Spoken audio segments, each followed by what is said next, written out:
খুঁজে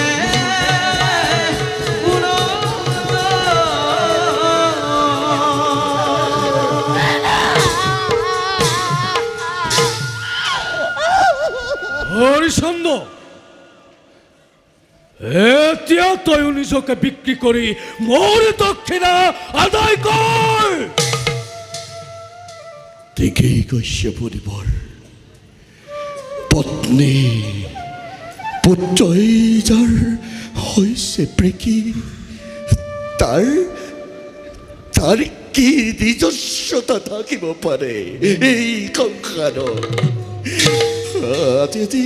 আজি ময়ো নিজকে বিক্ৰী কৰি তব ঋণ কৰিম পৰিশোধ।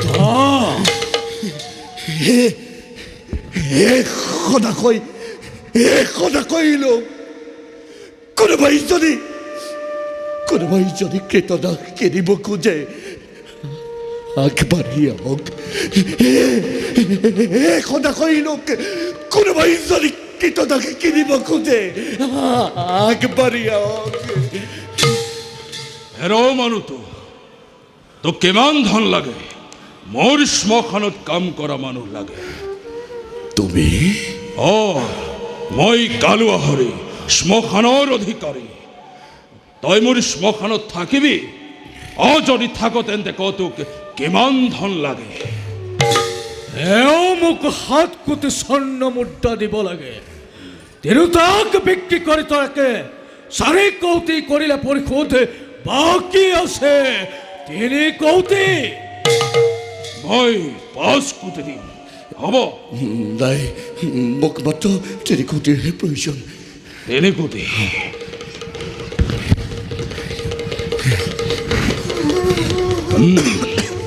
ল তেন্তে 3 কোটিকে দিলোঁ।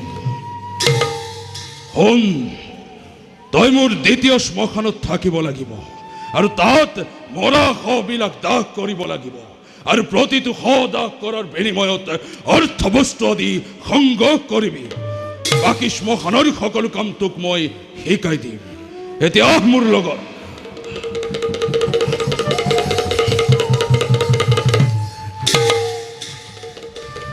বুধিবৰ গ্ৰহণ কৰি এই দক্ষিণা কৃতাৰ্থ কৰক। দেখা